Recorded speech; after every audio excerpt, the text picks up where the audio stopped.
Senhores senadores, senhor João Alberto, nosso presidente, que ora preside os trabalhos, brilhante senador pelo nosso querido Maranhão, aos funcionários dessa casa, repórteres.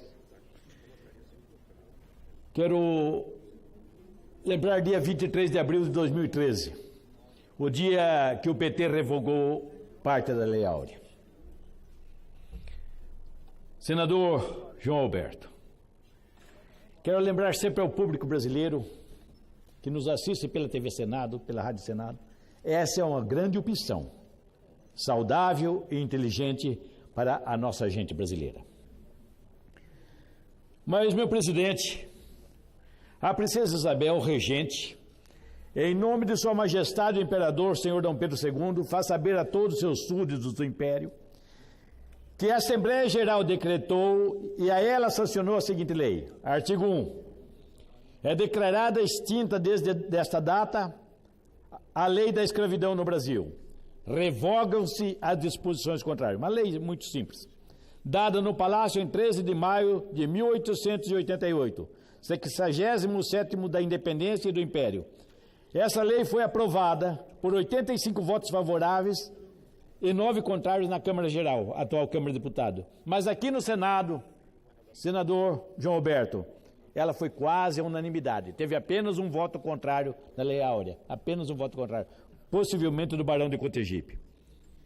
E entre tantos atos notáveis dessa casa, eu creio que não existe um ato mais nobre desta casa, de toda a nossa história, desde 1824, que foi aprovarmos a Lei Áurea, porque foi um ato de humanidade, um ato de cristianismo, um ato de solidariedade. E essa atuação só foi possível, esse acontecimento, depois de uma profunda articulação que a princesa Isabel fez, destituindo o gabinete comandado pelo Barão de Cotegipe e nomeando um novo gabinete, comandado dessa vez por João Alfredo de Oliveira, e que esse novo presidente dessa comissão fez que se aprovasse no seu gabinete, presidente da comissão não, presidente do gabinete, que a Lei Áurea fosse ao plenário, e assim foi aprovada, em 13 de maio de 1888. Mas agora, senhor presidente, em 23 de abril de 2013, 140 anos passados, o PT vem revogar parte da Lei Áurea, adquirindo aproximadamente 10 mil escravos. Dessa vez não foram os xosas, não foram os bantos e não foram os zulus, os vendedores de escravo, nem a África foi o fornecedor, mas sim os carniceiros do Caribe, os escravocratas Fidel e Raul Castro, que alugavam os seus súditos, e a ilha cubana fazia o suprimento da mão de obra escrava.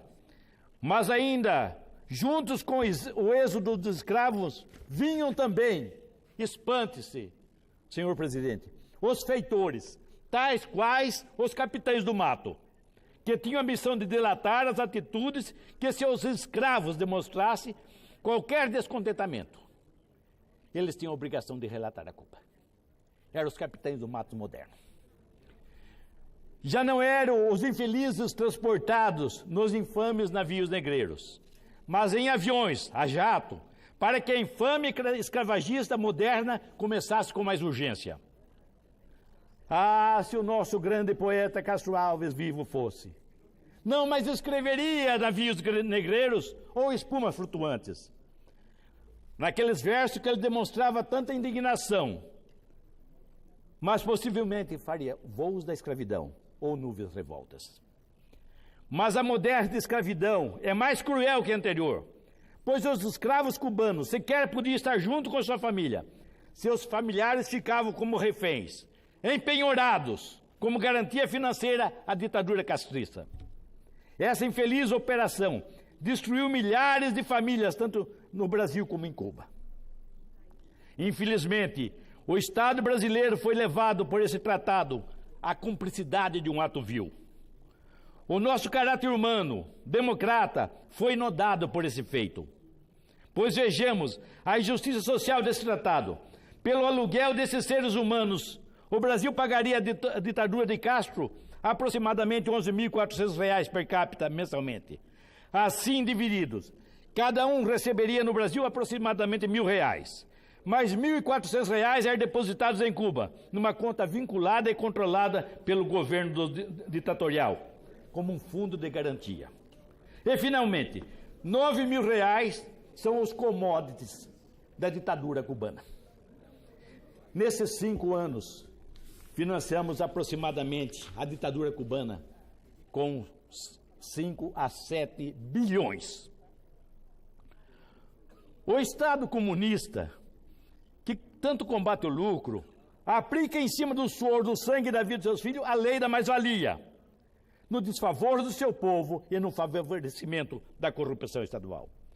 Por esse elencado de injustiças cometidas contra a humanidade, peço a esta casa, requeiro a esta casa, que é a guardiã dos direitos sociais e dos direitos humanos e dos direitos cristãos, que providencie junto ao Poder Executivo e Judiciário o processo de asilo político aos cubanos que optarem por aqui ficar. Que se faça urgentemente o revalida a todos que optarem por permanecer no Brasil, a fim de que a saúde de nossa nação não corra risco de ser tratada por incompetentes. Porque estive vendo, senhor presidente, entre os ditos médicos, alguns práticos, alguns enfermeiros, farmacêuticos, pessoas sem nenhuma competência. Por causa disso é necessário essa revalida. Havendo pendência financeira a ser pago a Cuba, os valores sejam retidos aqui no Brasil e que os mesmos sejam distribuídos como indenização aos que aqui ficarem. E que todos os responsáveis por esse ato de exploração humana e que de alguma forma contribuíram para esse crime vil contra a humanidade, todos os que estão pactuados nesse contrato, sejam denunciados junto ao Tribunal Internacional de Haia. E que se divulgue amplamente a imprensa nacional e internacional que a nação brasileira abomina a escravidão, apenas ignorava, desconhecia a gravidade do ato e não compactuou com essa infâmia, e que foram-se alguns políticos de Cuba e dirigentes da OPAS também responsáveis culpados.